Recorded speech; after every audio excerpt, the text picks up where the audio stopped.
है, ठीक है। SA210 का मतलब क्या था, ठीक, SA210 का नाम था agreeing the terms of audit engagement, ठीक है। स्टैंडर्ड क्यों पढ़ना पड़ता है? Shivam, am I audible to you? ठीक, SA210, ठीक है, इसको हमें पढ़ाना क्यों पड़ रहा है सर? फॉर एग्जाम्पल, हमारी सीए फर्म है, SC एंड कंपनी, ठीक, हमारे पास कोई बंदा आया, वो हमसे बोल रहा है, मेसर्स एंड टेक्सटाइल का मैनेजमेंट आया, वो हमसे बोल रहा है सर आप हमारी एंटिटी का ऑडिट कर दो। अब हमें ये डिसाइड करना है कि क्या हमें मेसर्स एंड टेक्सटाइल का ऑडिट एक्सेप्ट करना चाहिए या नहीं करना चाहिए, हमें ये डिसीजन लेना है। अब ये डिसाइड करने के लिए कि क्या हमें SC and messrs and textile का ऑडिट एक्सेप्ट करना चाहिए या नहीं करना चाहिए, इसके दो तरह के फैक्टर्स हैं। पहले, ऐसे फैक्टर्स जो ऑडिटर के कंट्रोल में होते हैं, दूसरे ऐसे फैक्टर्स जो ऑडिटर के कंट्रोल में नहीं होते, ठीक। जो ऐसे फैक्टर्स जो ऑडिटर के कंट्रोल में होते हैं उसको समझते हैं। फॉर एग्जाम्पल, क्या आप इंडिपेंडेंट रह पाओगे नहीं रह पाओगे, ये आपके कंट्रोल में है। फॉर एग्जाम्पल, अगर आपके ऑडिटर हैं, अगर आपको ऐसा लगता है कि आपका अंजलि टेक्सटाइल के अंदर कोई इन्वेस्टमेंट है, आपने यहाँ पे कुछ पैसा लगाया हुआ है, या आपका फाइनेंशियल इंटरेस्ट है, या आपके ऊपर कोई इन्फ्लुएंस है, तो आप क्या कर सकते हो, आप चाहो तो अंजलि टेक्सटाइल का ऑडिट एक्सेप्ट ना करो। ये आपके ऊपर है, ये आपके कंट्रोल में है। अगर आपके पास प्रॉपर स्टाफ नहीं है, आपके पास टाइम नहीं है, आपके पास एक्सपीरियंस नहीं है, यानी आपके पास कंपिटेंस नहीं है, आपके पास रिसोर्सेज नहीं है, आपके पास टाइम नहीं है, तो ये ऑडिटर के हाथ में है। वो चाहे तो इस एंटिटी का ऑडिट एक्सेप्ट करे, वो चाहे तो एंटिटी का ऑडिट एक्सेप्ट ना करे, ये ऑडिटर के हाथ में है, उसके कंट्रोल में है, ठीक। तो ऐसे फैक्टर्स को हम कहाँ डील करेंगे, इस फैक्टर को हम देखेंगे SA220 में, जो ऑडिटर के कंट्रोल में होता है। दूसरे फैक्टर्स ऐसे होते हैं जो ऑडिटर के कंट्रोल में नहीं होते, जो मैनेजमेंट और एंटिटी के कंट्रोल में होते हैं। For example, financial statement prepare करना, ये किसकी रेस्पॉन्सिबिलिटी है? ये मैनेजमेंट की रेस्पॉन्सिबिलिटी है। ये मैनेजमेंट के हाथ में है, चाहे तो वो प्रिपेयर कर दे, चाहे तो ना करे। अगर मैनेजमेंट प्रिपेयर नहीं करता तो आप क्या उसके अगेंस्ट कुछ बोल सकते हैं? आप कुछ कर पाएंगे? नहीं कर पाएंगे, ये तो मैनेजमेंट के कंट्रोल में है। दूसरा, financial statement free from material miss statement बने, इसके लिए नेसेसरी कंट्रोल लगाना, ये किसका काम है और ये किसकी रेस्पॉन्सिबिलिटी है? मैनेजमेंट की। मैनेजमेंट ये की। मैनेजमेंट के हाथ में है, चाहे तो वो कंट्रोल लगा दे, चाहे तो ना लगाए, ये ऑडिटर के कंट्रोल में नहीं है, ठीक। तीसरा, ऑडिटर को ऑडिट करने के लिए बहुत सारी इन्फॉर्मेशन चाहिए, लेकिन मैनेजमेंट ने इन्फॉर्मेशन नहीं दी, तो आप कुछ बिगाड़ पाएंगे मैनेजमेंट का? कुछ नहीं कर पाएंगे आप अपने ऑडिट रिपोर्ट में नहीं। भले लिख देंगे कि नहीं दी, लेकिन अभी तो आपके कंट्रोल में नहीं है, ठीक। चौथा, अगर आपको लगता है कि इस एंटिटी के किसी बंदे के पास कुछ इंपॉर्टेंट इन्फॉर्मेशन है, फॉर एग्जाम्पल वहां का जो लीगल एडवाइजर है, आपको उस बंदे तक एक्सेस चाहिए, आपको चाहिए कि आप चाहते हैं उस लीगल एडवाइजर से मैं कुछ इंक्वायरी करके कुछ इन्फॉर्मेशन लूँ, लेकिन मैनेजमेंट आपको उस तक एक्सेस नहीं दे रहा, तो ये भी मैनेजमेंट के हाथ में है। हो सकता है आप उसके पास जाओ और मैनेजमेंट उसको फोन करके बोले कि भाई ऑडिटर आ रहा है, तू छुट्टी पे चला जा 5 दिन के लिए, अवेलेबल मत हो, ऐसा हो सकता है। तो ये सब चीजें जो है, preparation of financial statement, establishing necessary controls that enables financial statements are free from material misstatement, providing the auditor all information and providing the auditor access to any important person, ये सब मैनेजमेंट के हाथ में है, ठीक। तो हमें क्या करना है, हम ये डिसाइड करें कि क्या हम इस एंटिटी का ऑडिट एक्सेप्ट करें या ना करें। तो हमें क्या करना है, इस एंटिटी का ऑडिट एक्सेप्ट करने से पहले मैनेजमेंट से पूछ लेना है, मैनेजमेंट को बोल देना है कि मैनेजमेंट, क्या तुम ये रेस्पॉन्सिबिलिटी एक्नॉलेज करते हो कि तुम फाइनेंशियल स्टेटमेंट बनाओगे एज पर FRS? क्या तुम ये रेस्पॉन्सिबिलिटी एक्नॉलेज कर रहे हो कि तुम फाइनेंशियल स्टेटमेंट को फ्री फ्रॉम मटेरियल स्टेटमेंट बनाने के लिए प्रॉपर कंट्रोल लगाओगे? क्या तुम ये रेस्पॉन्सिबिलिटी ले रहे हो कि तुम हमें जो भी ऑडिट के लिए इन्फॉर्मेशन चाहिए, क्या वो तुम हमें प्रोवाइड करोगे? क्या तुम हमें जो भी इंपॉर्टेंट पर्सन है जिसके पास इंपॉर्टेंट ऑडिट एविडेंस हो सकता है, उस तक हमें एक्सेस प्रोवाइड करोगे या नहीं करोगे? तो आप क्या कीजिए, ऑडिट एक्सेप्ट करने से पहले ही मैनेजमेंट से पूछ लीजिए। अगर मैनेजमेंट बोलता है कि हाँ भाई मैं आपको ये सारी चीजें बता दूंगा, मैं अपनी रिस्पॉन्सिबिलिटी लेता हूं कि मैं आपको ये सब चीजें प्रोवाइड कर दूंगा, तो ही आप ऑडिट एक्सेप्ट कीजिए, तो ही आप ऑडिट एक्सेप्ट कीजिए। और ये सब बातें कहाँ डिस्कस की है? SA210 में। जो फैक्टर्स हमारे कंट्रोल में नहीं है उसे SA210 में डील किया है, जो हमारे कंट्रोल में है उसे SA220 में डील किया था, ठीक। तो अभी हम SA210 ही पढ़ रहे हैं, ठीक है। तो इन बातों को क्या बोलते हैं, मतलब हमने क्या किया, मैनेजमेंट से बोला कि मैनेजमेंट, क्या तुम अपनी ये रिस्पॉन्सिबिलिटी मानते हो कि तुम फाइनेंशियल स्टेटमेंट प्रिपेयर करोगे, प्रॉपर इंटरनल कंट्रोल लगाओगे, हमें ऑडिट के लिए जो भी इन्फॉर्मेशन चाहिए वो दोगे, और तुम हमें इंपॉर्टेंट पर्सन तक एक्सेस दोगे? अगर तुम ये बात मानते हो तो ही हम ऑडिट एक्सेप्ट करेंगे। और इन बातों को क्या बोलते हैं? Premise to an audit. इन बातों को क्या बोलते हैं? Premises to an audit. मतलब premise to an audit. Management ये एक्नॉलेज कर रहा है, मैनेजमेंट, प्रेमाइस का मतलब हो गया एक्नॉलेज करना, मैनेजमेंट द्वारा एक्नॉलेज करना। प्रेमाइसिस का मतलब हो गया कि मैनेजमेंट ये सारी रिस्पॉन्सिबिलिटीज एक्नॉलेज कर रहा है। तो मैं सर ये बोल दूं क्या शुभम, कि अगर प्रेमाइस टू एन ऑडिट होगा तो ही हम ऑडिट एक्सेप्ट करेंगे? क्या मैं ऐसा बोल सकता हूँ?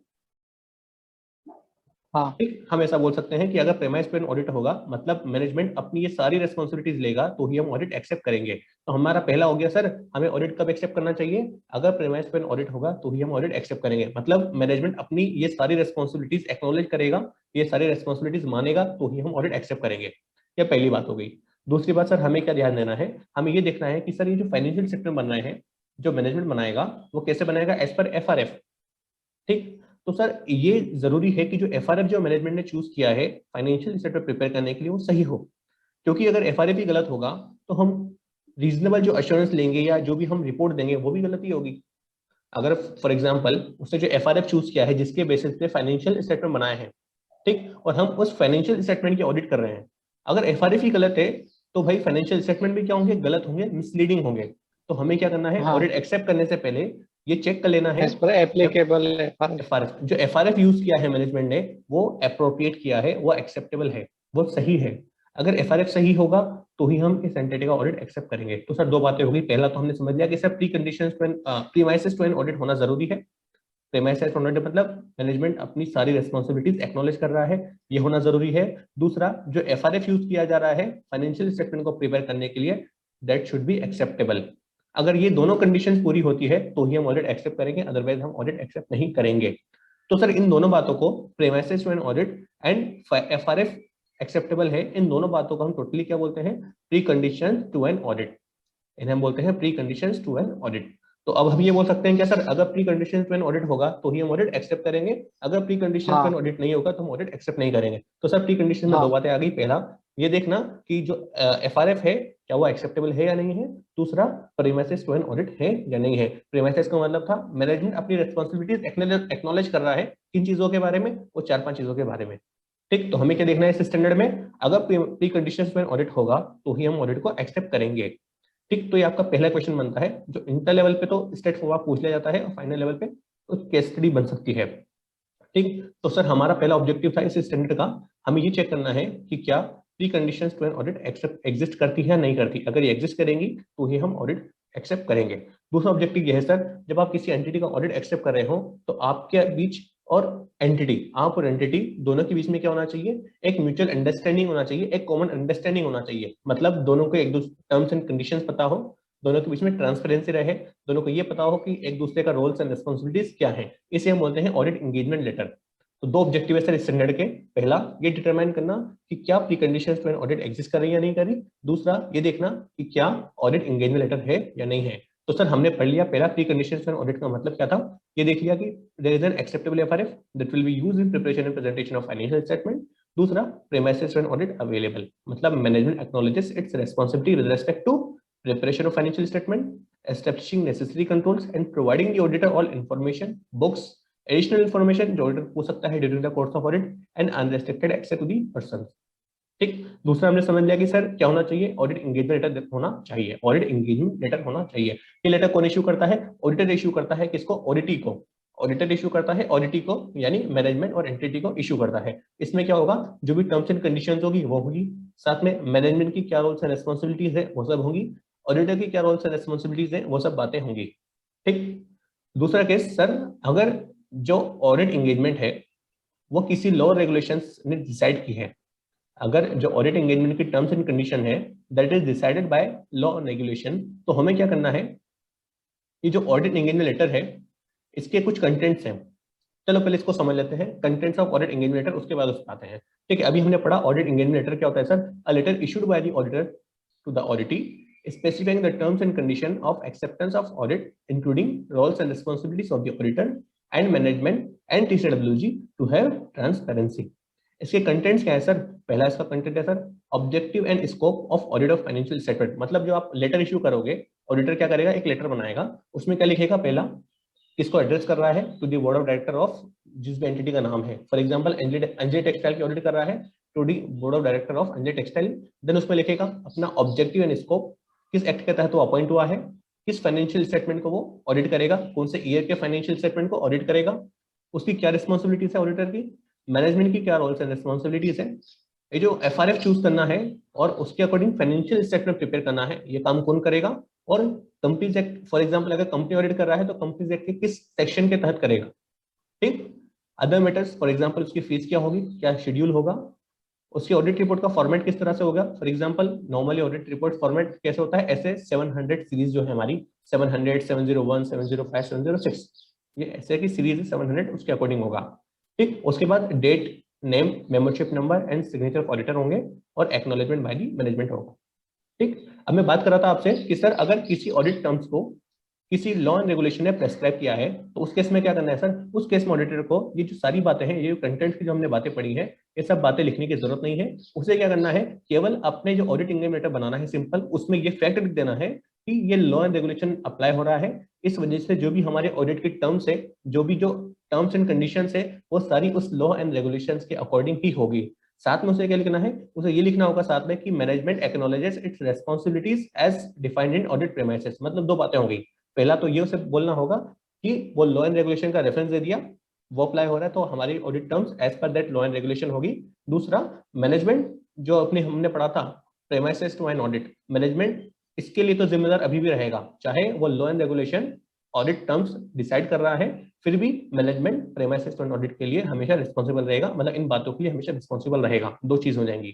ठीक, तो सर हमने दो केस पढ़ लिए ऑडिट एंगेजमेंट लेटर के बारे में। पहला, अगर नॉर्मल ऑडिट एंगेजमेंट लेटर होता है तो उसे एज पर पैरा 10 बोलते हैं एंगेजमेंट लेटर, जो हमने हर सर्कमस्टेंसेस में होता है। लेकिन कहीं लॉ एंड रेगुलेशन आ गया तो हमें क्या करना है, हमें ये सारे कंटेंट को लिखने की जरूरत नहीं है, except for the fact that the law and regulation applies and management will be responsible as discussed in audit premises.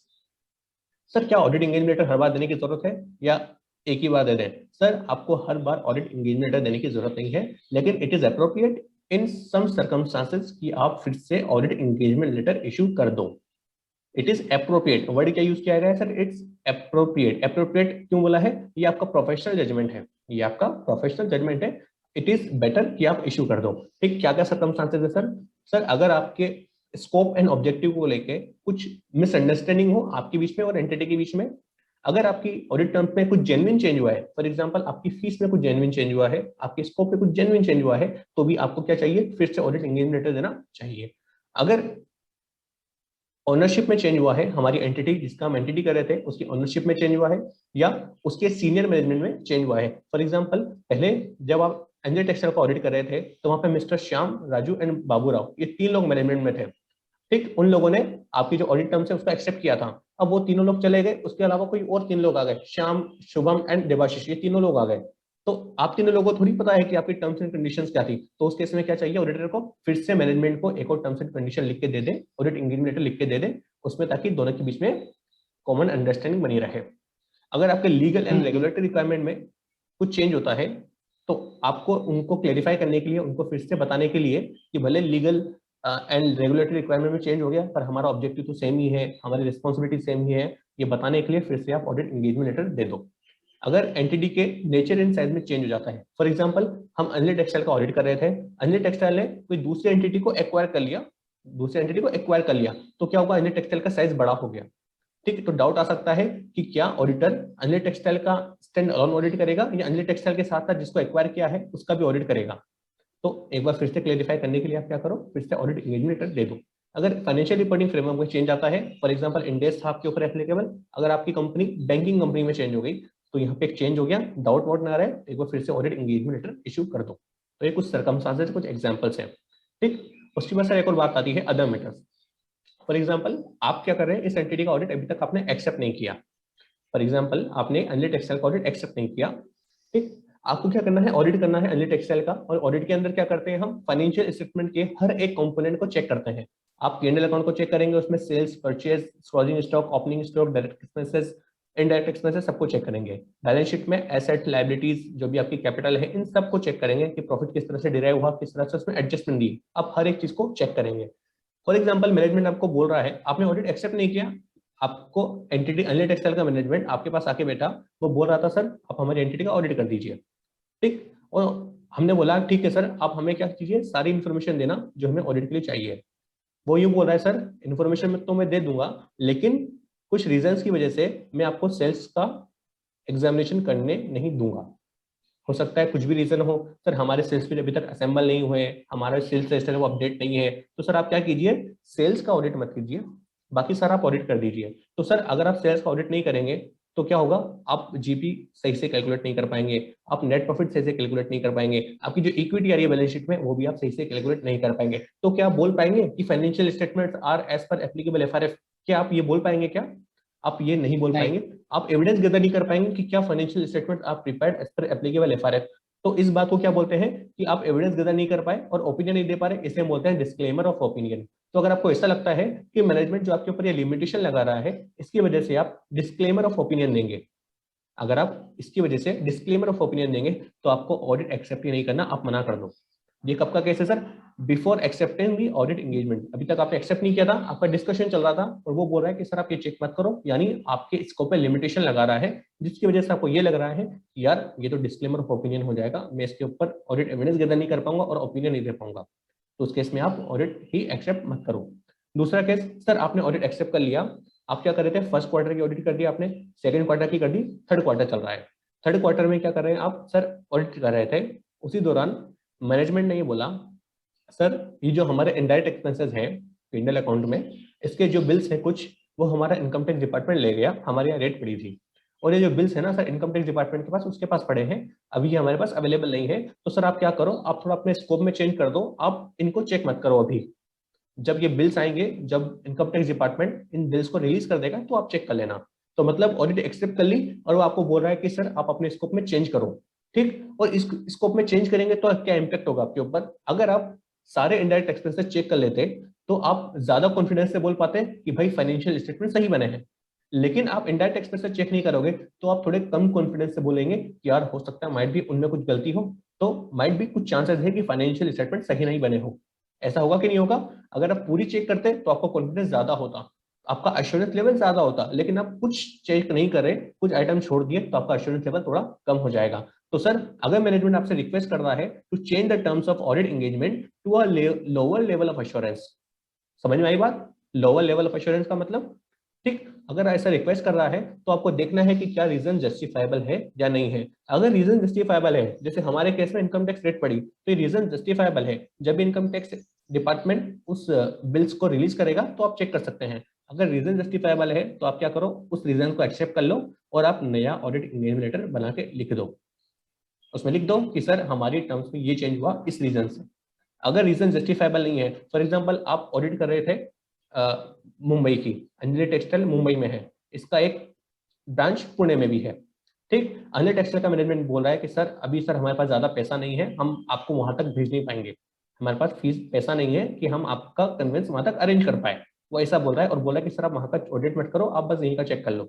तो ये जस्टिफाइबल रीजन नहीं है, ठीक। तो ऐसे केस में क्या करना है, आपको ऑडिट एंगेजमेंट से विड्रॉ कर देना है और साथ में आपको देखना है कि क्या आपको टीसीडब्ल्यूजी या ऑनर या किसी रेगुलेटरी अथॉरिटी को रिपोर्ट करने की जरूरत है या नहीं है, ठीक। तो ये पूरा स्टैंडर्ड आपका ऐसे 210 सॉरी कवर हो गया। ऐसे 210 में क्या था, हमें दो चीज देखना था, ये देखना था पहला कि क्या प्री कंडीशन फॉर ऑडिट है या नहीं है, दूसरा क्या ऑडिट एंगेजमेंट लेटर है या नहीं है। प्री कंडीशन का मतलब आपको पता है, एक तो देखा था हमने कि क्या जो एफआरएफ है क्या एक्सेप्टेबल है, दूसरा प्रीमाइसेस टू एन ऑडिट है या नहीं है, उसमें 4 पॉइंट है, ठीक है। पहला फाइनेंशियल स्टेटमेंट प्रिपेयर करना, दूसरा कंट्रोल लगाना, तीसरा ऑडिटर को इन्फॉर्मेशन देना, वो 3 बातें हो गई। उसके बाद पढ़ा था सर ऑडिट एंगेजमेंट लेटर क्या होता है, ऑडिटर इशू करता है ऑडिटी को, उसमें क्या क्या बातें होती है सर, उसमें हमारा स्कोप होता है, ऑब्जेक्टिव होता है, ऑडिटर की क्या रिस्पॉन्सिबिलिटी है, मैनेजमेंट की क्या रिस्पॉन्सिबिलिटी है, जो एफआरएफ है वो आइडेंटिफाई कैसे होगा, और other matters for example fees क्या होगी, हमारा शेड्यूल क्या होगा, और sign by the auditor and acknowledgement by the management, ये सब बातें होगी।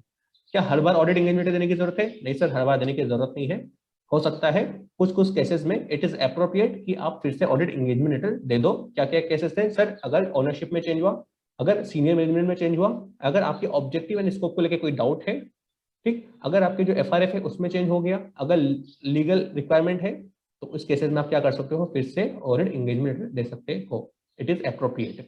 अदर मैटर्स में था सर, अगर लिमिटेशन लगा ऑडिट एक्सेप्ट करने से पहले, उसकी वजह से आपको लग रहा है कि मैं डिस्क्लेमर ऑफ ओपिनियन दूंगा, तो आपको क्या करना है, ऑडिट ही एक्सेप्ट नहीं करना। अगर आपने ऑडिट एक्सेप्ट कर लिया, उसके बाद मैनेजमेंट आपसे रिक्वेस्ट कर रहा है कि सर आप अपनी टर्म्स को चेंज कर दो, जिसकी वजह से आप लोअर लेवल ऑफ एश्योरेंस दे रहे हैं, उस केस में आपको देखना है कि क्या रीजन जस्टिफाइबल है, अगर है तो आप एक्सेप्ट कर लो और न्यू ऑडिट एंगेजमेंट लेटर बना दो, अगर नहीं है तो आप एक्सेप्ट मत करो और आप विड्रॉ कर दो, और जिस भी पार्टी को आपको कंसर्न पर्सन है, टीसीडब्ल्यूजी या ऑनर या रेगुलेटरी बोर्ड या अथॉरिटी, उसको आप रिपोर्ट कर दो। ये आपका ऐसे 210 हो गया।